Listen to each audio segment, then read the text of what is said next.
Good morning all of you. Today's topic is अतत्वाभिनिवेश।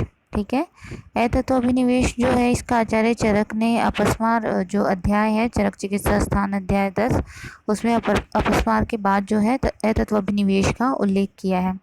ठीक है, अतत्वाभिनिवेश के लिए आचार्य चरक कहते हैं विषमा कुरुते बुद्धि नित्या नित्य हिताहिते अतत्वाभिनिवेश है तम आहुराप्ता महागदम।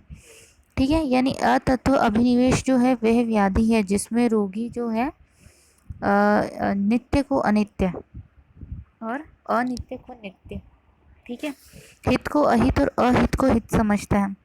ठीक है, यानी एक जो एग्जैक्ट जो चीज़ है उसको उसका ज्ञान नहीं रहता। ठीक है, यानी वास्तविकता में जो चीज़ है उसको उसका ज्ञान नहीं रहता। ठीक है, तो इसमें क्या होता है कि जैसे तत्व का अभिनिवेश जो है वो नहीं हो पाता है। तत्व अभिनिवेश जो है यहाँ इसी के लिए कहा गया है कि जो वास्तव में जो चीज़ है उसका रोगी को ज्ञान न हो पाना। ठीक है, आचार्य चरक ने जो है इसे महागत की संज्ञा दी है। ठीक है, अगर हम इसके निदानों की बात करें तो कहा गया है मलिन आहार शीलस्य, ठीक है, वेगान प्राप्ति निग्रहतः शीतोष्ण स्निग्ध रूक्ष हेतु भी क्षति सेवित है। यानी कि जो मलिन जो दूषित आहार है उसका सेवन करना, ठीक है, और मलमूत्र आदि जो अधारणीय वेग है उनका धारण करना। ठीक है, उसके अलावा शीत उष्ण स्निग्ध रुक्ष गुण वाले जो पदार्थ हैं उनका अत्यधिक मात्रा में जो सेवन करता है उससे जो है अतत्व अभिनिवेश जो है इसके लिए जो है कारण बनता है तत्व अभिनिवेश रोगोत्पत्ति का। ठीक है, अगर हम इसमें संप्राप्ति की बात करें तो संप्राप्ति के लिए कहा गया है कि किस प्रकार से जो है रोग की उत्पत्ति होती है। तो हृदयम समूशाश्रित्य मनोबुद्धि वहा शिरा दोषः संदुष्य तिष्ठन्ति रजो मोह आवृतात्मनः रजस्तमोभ्याम वृद्ध्याभ्याम बुद्धो मनसि च आवृते हृदय व्याकुले दोषैरथ मूढ़ो अल्प चेतन है। ठीक है, यानी कि इसमें क्या सर्वप्रथम क्या होता है कि जैसे निदान का सेवन कर लेंगे। ठीक है, निदान सेवन करने से क्या होगा, दोषा दुष्यंती दोषा दुष्यन तिष्ठन्ति रजस मोह रजो मोह आवृतात्मन है। ठीक है, यानी कि इससे क्या होगा कि जो रज और तम दोष हैं वो प्रवृद्ध होंगे। ठीक है, रज और तम प्रवृद्ध होंगे और तीनों शारीरिक दोष जो हैं उनका प्रकोप होगा। ठीक है, जब रोगी आहारज विहारज इस तरह के निदानों का सेवन करता है, ठीक है, तो तीनों दोषों कुपित होते हैं और त्रिदोष कुपित होकर दोनों मानसिक दोष जो हैं वो भी कुपित होते हैं।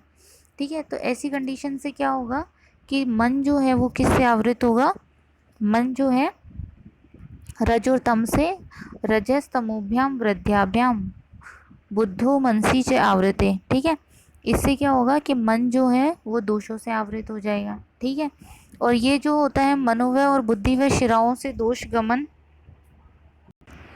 इससे जो मन का दोषों से आवृत हो जाना और इसकी वजह से क्या होगा मनोवय और बुद्धिवय जो शिराएं हैं से दोष गमन होकर के और हृदय में जो है स्थान संश्रय होगा। ठीक है, हृदय में स्थान संश्रय होकर के बुद्धि विभ्रम की उत्पत्ति होगी जिससे रोगी जो होता है हित अहित नित्य अनित्य जो है इनके निर्णय में असमर्थ हो जाता है। ठीक है, यानी जो है ये जो है अतत्वाभिनिवेश व्याधि की उत्पत्ति जो होती है वो रोगी के अंदर इस प्रकार से होती है। ठीक है, अगर हम यहाँ पे अतत्वाभिनिवेश जो है इसकी संप्राप्ति घटक की बात करें तो दोषों की बात करेंगे तो ये त्रिदोषज जो है व्याधि होती है और जो है रज और तम मानस दोषज व्याधि होती है। ठीक है, दूसरे इसमें मन और स्मृति होता है, अधिष्ठान जो है हृदय। ठीक है, स्रोतस जो है मनोवय बुद्धिवय स्रोतस होते हैं। ठीक है, स्रोतो दुष्टि प्रकार यहाँ विमार्गमन एवं संग बताया गया। ठीक है, और अग्नि की स्थिति जो है विषमाग्नि इसके अंदर होती है और व्याधि का स्वभाव जो है वह चिरकारी होता है। ठीक है, अगर हम जो रोग के लक्षणों की बात करें तो यहाँ पे विषमा कुरुते बुद्धि नित्यानित्य हिताहिते। ठीक है, रोगी को की जो बुद्धि जो होती है विषमता उत्पन्न हो जाती है, नित्यानित्य हितहित का ज्ञान नहीं कर पाता। ठीक है, अगर हम यहाँ चिकित्सा सिद्धांत की बात करते हैं तो चिकित्सा सिद्धांत के फलस्वरूप यहाँ पे निदान परिवर्जन चिकित्सा कही गई है। ठीक है, और जो है शोधन चिकित्सा बताई गई है। शोधन चिकित्सा के अंतर्गत यहाँ पे सर्वप्रथम स्नेहन श्वेदन तत्पश्चात वमन विरेचन आदि जो है यहाँ चिकित्सा बताई गई है। ठीक है। पंचकर्म के बाद में पेया विलेपी द्वारा संसर्जन कर्म का पालन बताया गया है। ठीक है।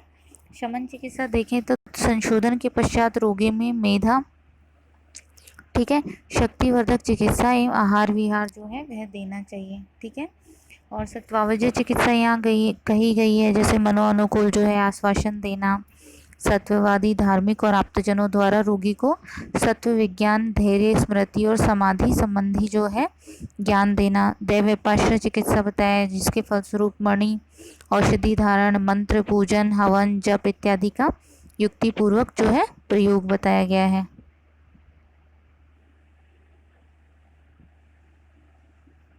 Thank you.